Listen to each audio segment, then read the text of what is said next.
नमस्कार बंधुरा शुभ सकाल तुम्हादेर सकलके आमार चैनेले अनेक स्वागत रइल। आशा करी सबाई खूब भालो आछो, आमिओ खूब भालो आछि।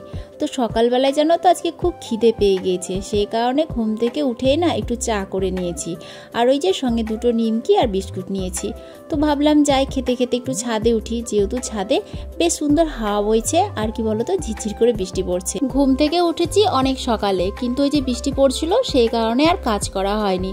তো বরমশাই গেল, তখন বাজছিল 5:30। 5:30টার সময় ও অফিসে চলে গেল আর আমি না ঘরে গিয়ে শুয়েছিলাম। কি করব বলো, এত বৃষ্টি পড়ছে, বৃষ্টির মধ্যে কি আর কাজ করা যায়? আর সকালবেলায় বৃষ্টিতে ভিজলে তখন জ্বরে পড়ে থাকবো। তাই ভাবলাম বৃষ্টিটা একটু ছাড়ুক, তারপরে বাড়ির কাজ করব। তো যাই হোক, আজকে না খিদে পেয়ে গিয়েছিল, কি জানি কদিন ধরে খুব খিদে পাচ্ছে। আসলে ওই যে কথায় বলে না, মানুষ 15 দিন খেতে ভালোবাসে আর 15 দিন খেতে ভালোবাসে না। তো আমার মনে হয় এখন 15 দিন চলছে ওই খাওয়ার দিন, মানে যে সময়টা মানুষ খায় আর কি। এরকমটা হয় জানো তো, আমার মাঝে মাঝে মানে খেতে খুব ভালো লাগে বা খিদে পায়, আবার কোনো সময় মনে হয় খেতে ভালো লাগছে না বা খিদেও পাচ্ছে না।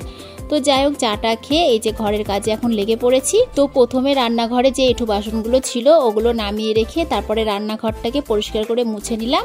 এখন ঘর বাড়িটা ঝাড় দিচ্ছি। ছেলেকে দেখতেই পাচ্ছ, ও লেপ কাঁথা গায়ে জড়িয়ে দিয়ে ঘুম পাচ্ছে। আসলে সারা রাত্রির বৃষ্টি পড়েছে তো সেই কারণে ধরো ওয়েদারটা একটু ঠান্ডা ঠান্ডা হয়ে আছে, আর ফ্যানও চলছিল যেহেতু সেই কারণে একটু ঠান্ডা লেগে গিয়েছে। তো সকালবেলায় যখন বরমশাই অফিসে গেল তখন আমি আবার ফ্যানটা অফ করে দিলাম। এমনিতে আমারও ঠান্ডা লাগে, কিন্তু ওই যে আমার বরের জন্য ফ্যান চালাতে হয়, ওর আবার ফ্যান না চললে ঘুম আসে না। যাই হোক, ঘর বাড়ি পরিষ্কার করে ঝাড় দিয়ে নিয়েছি, এবার একটু ঘরটা মুছে নিব। তো তার জন্য এই যে জল নিয়ে এসেছি, জলে একটু ফেনাইল দিয়ে দিলাম। আর বর্ষার দিন একটু ফেনাইল দিয়ে মোছাটাই ভালো। আর আমাদের বাড়িতে ওই যে আমার কত সঙ্গপঙ্গ আছে, তারা এখানে ঘুমায় ওখানে ঘুমায়, সেই কারণে আমাকে ফেনাইলটা একটু বেশি ব্যবহার করতে হয়।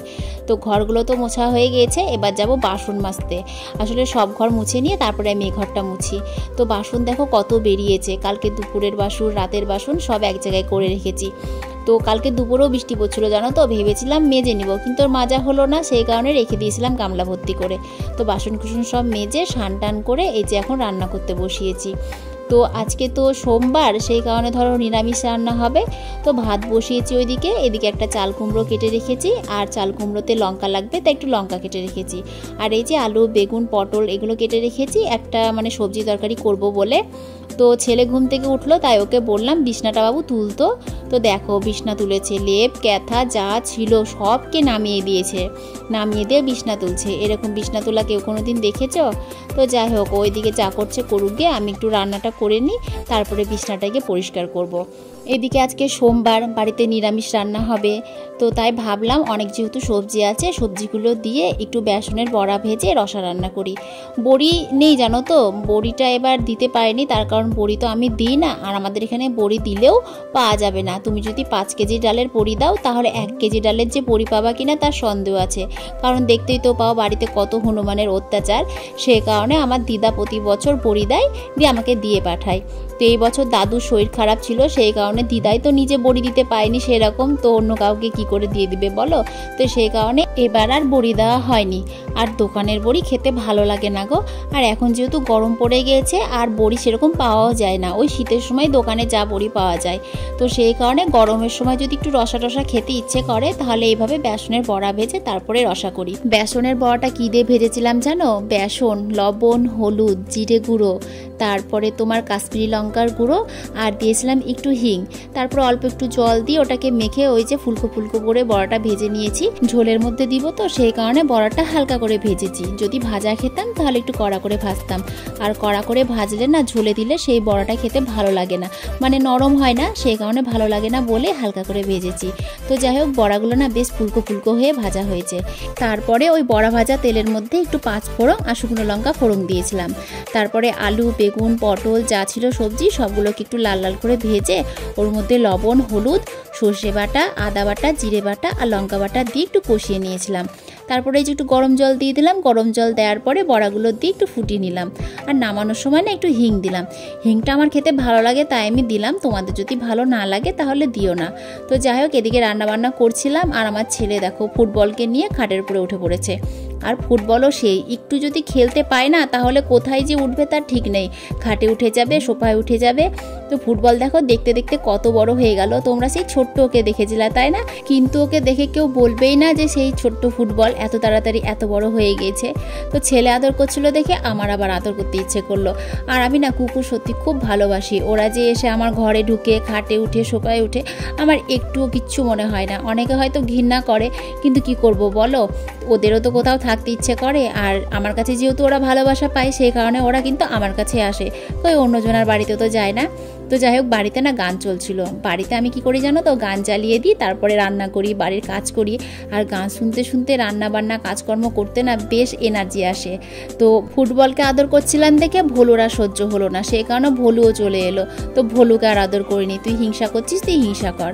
তো যাই হোক, আমি ওকে আদর করছিলাম বলে দেখো ভোলুর আর সহ্য হয়নি বলে ভোলু ফুটবলকে কিভাবে মারছে। আসলে গান চলছে তো, গানের তালে তালে এরাও নাচছে, ওইদিকে ঘরে ছেলেও নাচছে। তো যাই হোক, রান্না বান্না করছি আর ওদের সঙ্গে একটু খেলাধুলা করছি, এই করে করেই আমার সময় কেটে যায় গো। তো এদিকে চাল কুমড়োটাও রান্না করেছি। চাল কুমড়োতে বেশি কিছু না, ওই তেজপাতা, শুকনো লঙ্কা, একটু জিরা আর একটু পাঁচফোড়ন দিয়ে করেছি। আমি চাল কুমড়োতে মশলাপাতি কিছুই দিই না। তো যাই হোক, দুপুরবেলাতে আজকে এই রান্নাবান্নাই করলাম, যেহেতু আজকে সোমবার নিরামিষ, আর কি করব বলো। তো যাই হোক, রান্নাবান্না শেষে এই যে এখন বাসনগুলো গুছাতে বসেছি। আর আমার জানো তো বাসন রাখার তাক নেই, সেই কারণে আমাকে ঝুড়িতেই ধরো বাসনগুলো রাখতে হয়, মানে প্রতিদিনের বাসনগুলো।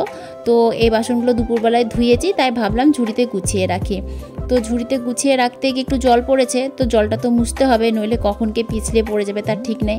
আর ভুলু দেখেছো সব সময় আমার সঙ্গে সঙ্গে থাকে। তো একটু তাড়া দিলাম, ওইদিকে গেল আর আমি এদিকটা ভালো করে পরিষ্কার করে মুছে নিলাম। এখন শুধু খাওয়া দাওয়াটাই বাকি আছে। এইদিকে গ্যাস সিলিন্ডারটা কালকে দিয়ে গেছে, তো গ্যাস সিলিন্ডারের জায়গায় গ্যাস সিলিন্ডারটাকে নিয়ে এসে রাখাই হয়নি। তো ভাবলাম নিয়ে এসে রেখে দিই, কারণ গেটের সামনে রাখা আছে তো বলা যায় না, ছেলেপিলে দৌড়াদৌড়ি করতে গিয়ে তখন পড়ে যাবে। আর আমি গ্যাস বুক করেছিলাম না, মানে ভাবছিলাম 2-1 দিনের মধ্যে গ্যাসটা বুক করে দেবো। তো দেখছি আমাদের বাড়ির পাশ দিয়ে গ্যাস নিয়ে যাচ্ছে, তো আবার দেখে বললো যে দিদি গ্যাস নিবা। তা আমি বললাম ঠিক আছে দিয়ে দাও, আমি তাহলে বুক করে দেবো। বললো ঠিক আছে গ্যাসটা নিয়ে রেখে দাও, তুমি বুক করে দিও, তাহলে বুক করে দিলে যে গ্যাসটা আসবে সেটা তোমাকে আর দিব না। কিছুদিন আগে গ্যাস নিয়ে যা ভুগেছি বাবা, এদিকে আমার গ্যাস ফুরিয়ে গেছে আর এদিকে গ্যাস বুক করেছি, গ্যাস আসেনি। সেই কথা মাথায় রেখে আমি এখন গ্যাস 15-20 দিন আগে থেকেই বুক করে রেখে দিই। তো যাই হোক, আমার ছেলে কি করেছে জানো তো, ওই যে সকালবেলাতে ওকে বললাম বিছনাটা তুলে ফেলো, তো সব বিছনা কেন তুলেছিল জানো তো, আসলে বিছানায় ও টয়লেট করে দিয়েছিল। কালকে প্রচুর জল খেয়েছে, তখনই আমি মনে মনে ভাবছিলাম যে এত জল খেয়েছে মানে বিছানায় টয়লেট না করে দেয়। তো আমার ভাবনায় ঠিক হলো, বিছানায় টয়লেট করে দিয়েছে বলে সব ক্যাথা কম্বল যা পাতা ছিল বিছানাতে সবকেই নামিয়ে ফেলেছে। তো যাই হোক, ওগুলো তো না কাচলে আর পাতা যাবে না, যেহেতু ছেলে একটু বড় হয়ে গিয়েছে, গন্ধ বেরোবে। তো সেই কারণে আমি করলাম কি, ওই ব্ল্যাঙ্কেটটা বিছানায় পেতে তারপরে চাদরটা পেতে দিলাম, কারণ ব্ল্যাঙ্কেট না পারলে তো ঘুমাতে পারবো না ওই শ্যালশেলা তোমার জাজিমের ওপরে। কদিন ধরে হাইরে বৃষ্টি, কি বলবো, ছাড়াছাড়ির কোনো নামই নেই। তো মাঝে মাঝে আমার নিজেকে নিজেই দোষ দিতে ইচ্ছে করছে, কারণ সেদিন আমি ঠাকুরের সামনে মন খারাপ করে এমন ভাবে বলেছিলাম যে সব দেশে বৃষ্টি হচ্ছে, বন্যা হচ্ছে, আমাদের দেশে কেন বৃষ্টি নেই। তো সেদিন থেকে মানে অনবরত বৃষ্টি হয়েই যাচ্ছে। আর এই বৃষ্টির কারণে আমার পায়ের অবস্থা একেবারে খারাপ, মানে সারাদিন ধরো ওই জল ঘেটে ঘেটে কাজ করি, তো ওই যে পায়ে সেই পাকই বলে না, তো আঙুলের ভেতরে ভেতরে না ওই পাকই হয়ে গেছে। তো এত জ্বালা করছে না, ভালো লাগছে না, জল দিতেই ভয় লাগছে পায়ে। যেই মানে জল দিচ্ছি অমনি একদম জ্বলে উঠছে। কি দিলে ভালো হয় কি জানি। আগে ছোটবেলাতে কেরোসিন দিয়ে দিতাম, মানে মা বলতো, দিদা বলতো কেরোসিন দিয়ে ভালো হয়ে যাবে। এখন আর কেরোসিন তো পাওয়াই যায় না। এই কি দিব রে? সেলিকল কোথায় পাবো? আছে? দোকান বন্ধ হয়ে গেছে না তো রাত্রে? হয়নি, প্রচন্ড জ্বলছে রে, পায়ে জল দিতেই পাচ্ছি না। এই ডান ডান পাটায় বেশি হয়েছে। গৌতম দোকান, গৌতম প্রচন্ড জ্বলছে। আর এই যে আমার গুণধর পুত্র আমার বিছনার 12 অবস্থা করে রেখে দিয়েছে। এমনিতে বর্ষাকালে বিছনাপত্র মানে স্যাপসেপা হয়ে আছে, তার উপরে আবার বন্যা ঢেলে দিয়েছে, মানে চারদিক দিয়েই বন্যা হচ্ছে। এত বড় ছেলে। আমি কিছু বলেছি? আমি কিছু তো উল্লেখ করে বলিনি। এই যে আমাদের বাড়িতে দেখো পুত্র পুত্রী কি নিচে ব্ল্যাঙ্কেট কেন দিছো? নিচে ব্ল্যাঙ্কেট কেন পাতলাম, ওই যে ওই কাঁথা টাথাগুলো সব ভিজে গেছে, তো তাই ব্ল্যাঙ্কেটটা পাতলাম। ব্ল্যাঙ্কেটটা তো কাচতেই হবে 2-1 দিনের মধ্যে, তো ব্ল্যাঙ্কেটটা পেতে উপরে একটা চাদর পেতে নিলাম, তাহলে আমাদের ঘুমটা ভালো হবে। কারণ শুধু জাজিমের ওপরে চাদর পাতলে পরে ঘুম একদমই ভালো হবে না, কারণ জাজিম তো তোমার সিলসিলে, ওই চাদর এদিক ওদিক হয়ে যাবে, আর চাদর গুটিয়ে গেলে তখন মানে ঘুমাতে ভালো লাগে না আর কি, মানে বিছনাটা টান টান হয়ে থাকবে তবে শুতে ভালো লাগে, ঘুমাতে ভালো লাগে। তো ব্ল্যাঙ্কেটটা ভেবেছিলাম এই সপ্তাহে কাচবো, বরকেও বলেছিলাম যে ব্ল্যাঙ্কেট গুলো এতদিন ধরে পড়ে আছে, কবে কাচতে যাবা, কারণ ও না হলে তো আমি পারবো না কাচতে, যেহেতু জিনিসটা ভারী, আর জল মানে জলে যখন রাখা হয় জিনিসটা তখন আরো ভারী হয়ে যায়, আমি তুলতে পারি না, পুকুর থেকে বলো গঙ্গা থেকে বলো। তো এর আগে আমি গঙ্গা থেকে কেচে নিয়ে এসেছি, তো এবার তো গঙ্গার জল ঘোলা হয়ে গেছে, কাঁচা তো হলোই না, তো পুকুরে যেহেতু অনেক জল হয়েছে, ওকে বললাম চলো গিয়ে কেচে নিয়ে আসি, তো বেচারা রাজি যেহেতু হলো, তো এই যে এত বৃষ্টির কারণে তার যাওয়াই হলো না। তো ভালোই হয়েছে, বৃষ্টি হওয়াতে পুকুরের জল আরো বেড়ে গিয়েছে, জল আরো টলটলে হয়ে গেছে, তো ব্ল্যাঙ্কেট গুলো কাচা ভালোই হবে। শুধু যে ব্ল্যাঙ্কেট গুলো কাচবো এমনটা না, আমি ভাবছি ওই যে বিছানার মধ্যে যে দুটো ক্যাথা পেতে রাখি, সেই ক্যাথা দুটো কেচে নিয়ে আসবো, কারণ ছেলে টয়লেট করে ফেলেছে, আর যেহেতু এখন একটু বড় হয়ে গেছে তো বাজে গন্ধ আসবে, তো ভাবছি ব্ল্যাঙ্কেট দুটো আর ওই চাদর দুটো মানে ক্যাথা দুটো একেবারে কেচে টেচে নিয়ে আসবো। তো এই সপ্তাহে হলো না, সামনের সপ্তাহে ওর শনিবারে ছুটি নাই, রবিবারে ছুটি আছে, রবিবারের দিন যাব। তো যাই হোক, প্রচন্ড খিদে পেয়েছে, জায়গায় খেয়ে নিগা। আর আমার কিছুদিন ধরে কি হয়েছে, প্রচন্ড খিদে পাচ্ছে। এই সন্ধ্যের সময় 1 বাটি চাল ভাজা খেলাম, তারপরে চা খেলাম, তো এই 9:30 বাজতে না বাজতে আবার খিদে পেয়ে গেছে।